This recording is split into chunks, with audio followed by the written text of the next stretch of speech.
Hi all, welcome back to my channel. അപ്പോൾ ഇന്ന് ഞാൻ പറയാൻ പോകുന്നത് എൻ്റെ ഫാഷൻ ഡിസൈനിങ് ജേർണിയാണ്.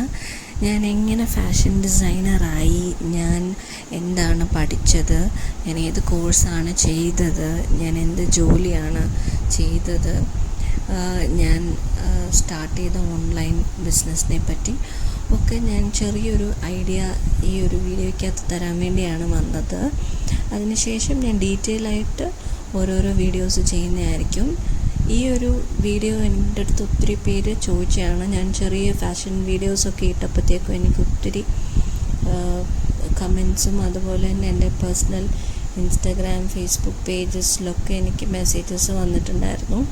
അപ്പോൾ കുറച്ചും കൂടെ ഐഡിയ നമുക്ക് എങ്ങനെ അത് ഫാഷൻ ഡിസൈനിങ്ങിലോട്ട് നമുക്ക് എത്തിപ്പെടാം, എങ്ങനെ നമുക്ക് കോഴ്സ് ചെയ്യാം എന്നൊക്കെ അറിയാൻ വേണ്ടിയിട്ടാണ് ഞാൻ ഈ വീഡിയോ ഇപ്പോൾ ചെയ്യുന്നത്. ഫസ്റ്റ്ലി എന്നെപ്പറ്റി പറയുവാണെങ്കിൽ, ഞാൻ born and brought up in Dubai ആണ്. അപ്പോൾ എൻ്റെ 12th സ്റ്റാൻഡേർഡ് വരെ ഞാൻ അവിടെയാണ് പഠിച്ചത്. അപ്പം എൻ്റെ ഒരു ചൈൽഡ്ഹുഡ് തൊട്ടേ എനിക്ക് ഭയങ്കര ഇഷ്ടമുള്ള കാര്യമായിരുന്നു ഈ ഫാഷൻ ആൻഡ് ഡ്രസ്സസ്. എല്ലാത്തിനെ പറ്റി എനിക്കറിയാനും എല്ലാം എനിക്ക് ഭയങ്കര ഇൻട്രസ്റ്റ് ആയിരുന്നു. അപ്പോൾ ഞാൻ കൊച്ചിലെ തൊട്ടേ എൻ്റെ ബർത്ത്ഡേ ഡ്രസ്സാണെങ്കിൽ പോലും ഞാനായിരുന്നു ചൂസ് ചെയ്തുകൊണ്ടിരുന്നത്. എൻ്റെ ഡ്രസ്സ് ആണെങ്കിലും അതിന് മാച്ച് ചെയ്ത് ആക്സസറീസും ഷൂസും എല്ലാം പേരൻസ് എനിക്കും ഫ്രീഡം തരുമായിരുന്നു ചൂസ് ചെയ്യാൻ വേണ്ടിയിട്ട്. അപ്പം അങ്ങനെ ചെറുതായിട്ട് എനിക്ക് ഫാഷനോട് ഇഷ്ടം കൂടി തുടങ്ങി.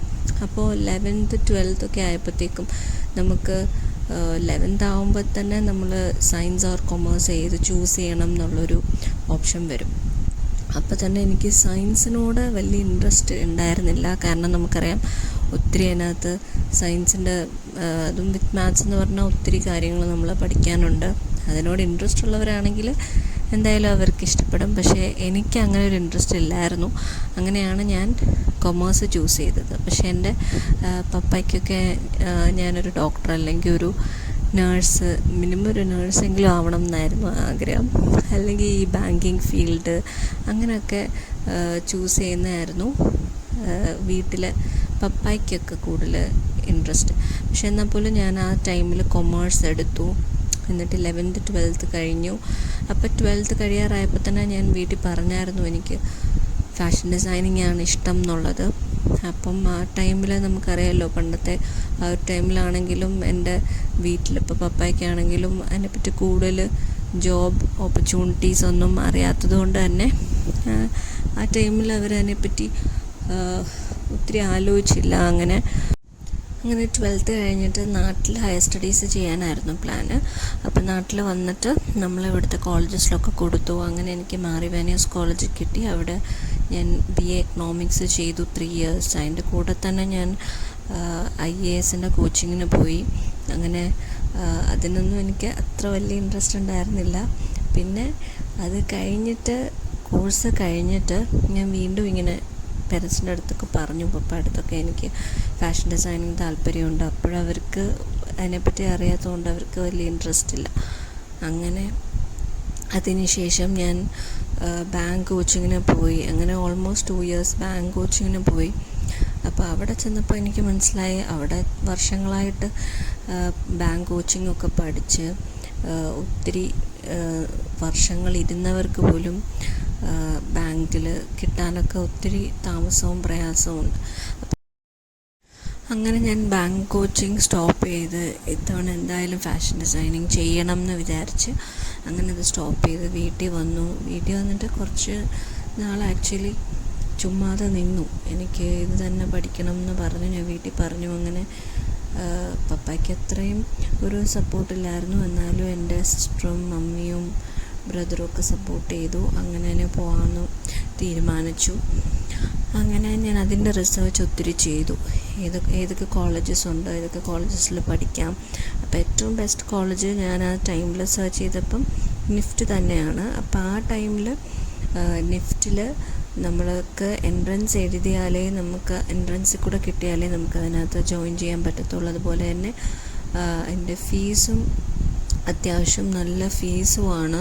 ഇയർലി റേറ്റ് പിന്നെ ഞാൻ നോക്കിയപ്പം ഞാൻ ഓൾറെഡി ഡിഗ്രി 3 ഇയേഴ്സ് കഴിഞ്ഞതാണ്. അപ്പോൾ ഡിഗ്രി എനിക്ക് ഡിഗ്രി മാത്രമേ പഠിക്കാൻ പറ്റത്തുള്ളൂ. ഡിഗ്രി പഠിക്കാൻ വേണ്ടി ഞാൻ വീണ്ടും ഒരു 4 ഇയേഴ്സ് അതിന് വേണ്ടിയിട്ട് സ്പെൻഡ് ചെയ്യണം. അപ്പോൾ ഞാൻ ഓൾറെഡി എക്കണോമിക്സ് ചെയ്തിട്ട് 3 ഇയേഴ്സ് ഓൾറെഡി അവിടെ ചെയ്തതാണ് ഡിഗ്രി. അപ്പോൾ എനിക്ക് വീണ്ടും 4 ഇയേഴ്സ് അതിന് വേണ്ടി കളയാൻ ഇൻട്രസ്റ്റ് ഇല്ലായിരുന്നു.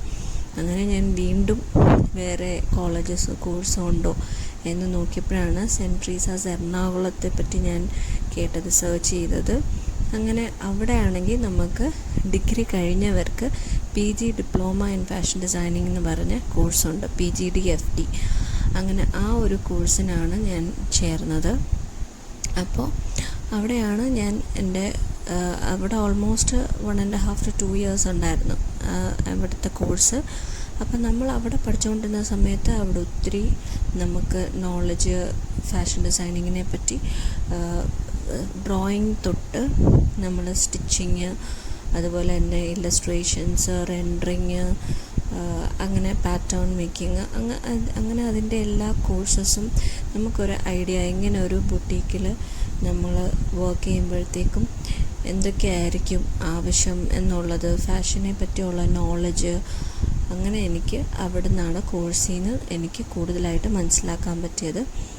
അതുപോലെ തന്നെ ഞാൻ കോഴ്സ് ചെയ്തുകൊണ്ടിരിക്കുന്ന ടൈം തന്നെ ഞാൻ അതിൻ്റെ കൂടെ തന്നെ എനിക്ക് എൻ്റെ ഫ്രണ്ട്സും റിലേറ്റീവ്സ് അറിഞ്ഞ് ഞാൻ ഫാഷൻ ഡിസൈനിങ് ചെയ്യുന്നതെന്ന് അറിഞ്ഞ് എനിക്കങ്ങനെ ഓരോ ഡ്രസ്സിൻ്റെയൊക്കെ ഓർഡേഴ്സ് കിട്ടാൻ തുടങ്ങി. അപ്പം തൊട്ടേ ഞാനാണെങ്കിൽ ഇൻസ്റ്റാഗ്രാമിലൊരു പേജ് സ്റ്റാർട്ട് ചെയ്തു. അങ്ങനെ എൻ്റെ വർക്ക്സ് ഞാൻ ചെറുതായിട്ട് എൻ്റെ ആർട്ട് ആൻഡ് ക്രാഫ്റ്റ് വർക്ക്സ്, അതുപോലെ തന്നെ എൻ്റെ ഡ്രസ്സിൻ്റെ ഡിസൈനിങ് വർക്ക്സ് എല്ലാം ഞാൻ അതിൽ പോസ്റ്റ് ചെയ്യുമായിരുന്നു. അങ്ങനെ സോഷ്യൽ മീഡിയ പ്രസൻസ് ഞാൻ ഇൻസ്റ്റാഗ്രാം, ഫേസ്ബുക്കിലൂടെയൊക്കെ ഞാൻ ആ ടൈമിൽ സ്റ്റാർട്ട് ചെയ്തായിരുന്നു. അങ്ങനെ ഞാൻ ചെറിയ ചെറിയ വർക്ക്സ്, എനിക്ക് ഇപ്പം ചുരിദാർ ഡിസൈൻ ചെയ്യാൻ കിട്ടിയത്, അങ്ങനെ ഞാൻ ചെറുതായിട്ട് സ്റ്റാർട്ട് ചെയ്തു. അതുപോലെ തന്നെ ഞാൻ കോഴ്സ് കഴിഞ്ഞ ഉടനെ എനിക്ക് ജോബ് റെഡിയായി. അങ്ങനെ ഞാൻ ജോലിക്ക് എറണാകുളത്ത് കയറി. അങ്ങനെ ജോലിക്ക് കയറിയപ്പോഴാണെങ്കിലും എനിക്ക് നല്ലൊരു എക്സ്പീരിയൻസ് ആയിരുന്നു കിട്ടിയത്. കാരണം നമ്മൾ പഠിക്കുന്ന പോലെയല്ല നമ്മൾ വർക്ക് ചെയ്യുമ്പോഴാണ് നമുക്ക് കറക്റ്റായിട്ട് എന്തൊക്കെയാണ് എൻ്റെ എക്സ്പീരിയൻസ്, കറക്റ്റായിട്ട് എങ്ങനെയാണ് കസ്റ്റമറിൻ്റെ അടുത്ത് ഡീൽ ചെയ്യുന്നത്, എങ്ങനെയാണ് നമ്മളൊരു ഡിസൈനറുടെ ഡിസൈൻ ഓർഡർ എടുക്കുന്നത്, അതുപോലെ തന്നെ ഒരു ബുട്ടിക് ഫുൾ റൺ ചെയ്യുന്ന രീതി, അതിൻ്റെ ഒരു പ്രോസസ്സ് നമുക്ക് മനസ്സിലാക്കാൻ പറ്റിയിട്ടുണ്ട്. അങ്ങനെ ഞാൻ ബുട്ടീക്സിൽ അതിന് ശേഷവും 3 to 4 ബുട്ടീക്സിൽ വർക്ക് ചെയ്ത്, ഓരോരോ ബുട്ടീക്സിൽ ഓരോരോ എക്സ്പീരിയൻസാണ്, ഓരോരോ രീതിയിലാണ് അത് വർക്ക് ചെയ്യുന്നത്. അപ്പോൾ അങ്ങനെ എനിക്ക് കുറച്ച് എക്സ്പീരിയൻസ് എല്ലാം കിട്ടി തുടങ്ങി. അപ്പോൾ അതിന് ശേഷമാണ് ഞാൻ ചെറുതായിട്ട് ഓൺലൈൻ സ്റ്റോർ പോലെ സ്റ്റാർട്ട് ചെയ്തു. അപ്പോൾ ഈ ഓൺലൈൻ സ്റ്റോറിൽ ഞാൻ ഫസ്റ്റ് റീസെല്ലിംഗ് എന്ന് പറഞ്ഞൊരു ഓപ്ഷനാണ് ഞാൻ ആദ്യം ചെയ്തത്. അപ്പോൾ റീസെല്ലിംഗ് എന്ന് പറയുന്നത് ഒരു ബുട്ടീക്ക് പോലെയോ അല്ലെങ്കിൽ അങ്ങനെയല്ല. എൻ്റെ കൂടുതലായിട്ട് ഡീറ്റെയിൽ ഞാൻ റീസെല്ലിംഗ് എന്താണെന്നും എല്ലാം ഞാൻ ഒരു വീഡിയോയ്ക്കകത്ത് പറയുന്നതായിരിക്കും. അപ്പം ഞാൻ ഈ റീസെല്ലിംഗ് ആണ് ഫസ്റ്റായിട്ട് തുടങ്ങിയത്. കുറച്ച് പേർക്കൊക്കെ അറിയായിരിക്കും ഈ ഫാഷൻ ഡിസൈനിങ് ഫീൽഡിലൊക്കെ ഉള്ളവർക്ക്. അപ്പം ആ റീസെല്ലിങ്ങിന് ശേഷമാണ് ഞാനത് സ്റ്റോപ്പ് ചെയ്തിട്ട് ചെറുതായിട്ട് ഓൺലൈൻ സ്റ്റോർ പോലെ സ്റ്റാർട്ട് ചെയ്തത്. ആ ടൈമിൽ എൻ്റെ മാരേജൊക്കെ കഴിഞ്ഞിരിക്കുമായിരുന്നു. അപ്പോൾ മാരേജൊക്കെ കഴിഞ്ഞിട്ട് എൻ്റെ ഹസ്ബൻഡിൻ്റെയും കൂടെ എനിക്ക് ഹെൽപ്പുണ്ടായിരുന്നു. അപ്പോൾ ഞങ്ങൾ രണ്ടുപേരും കൂടെ ആയിരുന്നു അത് മെയിനായിട്ടും ചെയ്തത്. ഞാൻ ഓൺലൈനായിട്ട് മാത്രമേ ചെയ്യുന്നുണ്ടായിരുന്നു. അപ്പോൾ ആ ടൈമിൽ നമുക്കെങ്ങനെ വീട്ടിലിരുന്നുകൊണ്ട് നമുക്ക് ഓൺലൈൻ സ്റ്റോർ ചെയ്യാം എന്നുള്ളൊരു ഐഡിയ, കൂടുതൽ എന്നെപ്പറ്റി ഞാൻ ഒത്തിരി റിസർച്ച് ചെയ്ത് ഒത്തിരി പഠിച്ചു. ഞാൻ ബിസിനസ് കോഴ്സസിന് ജോയിൻ ചെയ്തു. അങ്ങനെ ഒത്തിരി ഐഡിയാസ് കിട്ടിയതിന് ശേഷം ഞാൻ പതുക്കെ അങ്ങനെ സ്റ്റാർട്ട് ചെയ്യുമായിരുന്നു. അങ്ങനെ ഞാൻ വീട്ടിലിരുന്ന് തന്നെ ഞാൻ സ്റ്റോക്കെല്ലാം വരുത്തി, വീട്ടിൽ ഇരുന്ന് തന്നെ ഞാൻ പ്രോഡക്റ്റ് ഫോട്ടോസ് എല്ലാം എടുത്ത് ഹസ്ബൻഡ് എന്നെ ഒത്തിരി ഹെൽപ്പ് ചെയ്തായിരുന്നു, വീഡിയോസും ഫോട്ടോസും എല്ലാം ഫോട്ടോഷൂട്ടിനെല്ലാം എടുക്കാൻ വേണ്ടിയിട്ട്. അപ്പോൾ ആ ഫോട്ടോസ് ഞാൻ സോഷ്യൽ മീഡിയയിൽ അപ്ലോഡ് ചെയ്തു. അങ്ങനെ നമ്മൾ വീഡിയോ ഫോട്ടോസും എല്ലാം ഇടുന്നതനുസരിച്ച് നമുക്ക് കസ്റ്റമറിൻ്റെ ആദ്യം നമുക്ക് ഫ്രണ്ട്സിൻ്റെ റിലേറ്റീവ്സിൻ്റെ ഒക്കെ ആയിരിക്കും നമുക്ക് ഓർഡർ കിട്ടുന്നത്. അതിനുശേഷം നമ്മൾ ഒത്തിരി അഡ്വർടൈസ്മെൻറ്റ്സും അങ്ങനെ എല്ലാം നമ്മൾ ചെയ്ത് നമ്മുടെ സോഷ്യൽ മീഡിയനെ ബൂസ്റ്റ് ചെയ്താൽ മാത്രമാണ് നമുക്ക് അൺനോൺ ആയിട്ടുള്ള പീപ്പിളിൻ്റെ അടുത്ത്, അൺനോൺ കസ്റ്റമേഴ്സിൻ്റെ അടുത്ത് നമ്മൾ റീച്ച് ചെയ്യത്തുള്ളൂ. അവരുടെ അടുത്ത് നമ്മുടെ പ്രോഡക്റ്റ്സ് നമുക്ക് കാണിക്കാൻ പറ്റത്തുള്ളൂ. അങ്ങനെയാണ് അവർ നമ്മുടെ അടുത്തു നിന്ന് വാങ്ങിക്കുന്നത്. അങ്ങനെ എനിക്ക് ഒത്തിരി അൺനോൺ ആയിട്ടുള്ള കസ്റ്റമേഴ്സ് വാങ്ങിക്കാൻ സ്റ്റാർട്ട് ചെയ്തു. അങ്ങനെയാണ് ഞാൻ എൻ്റെ സോഷ്യൽ മീഡിയ ബൂസ്റ്റ് ചെയ്ത് സെയിൽസ് നടത്തിക്കൊണ്ടിരിക്കുന്നത്.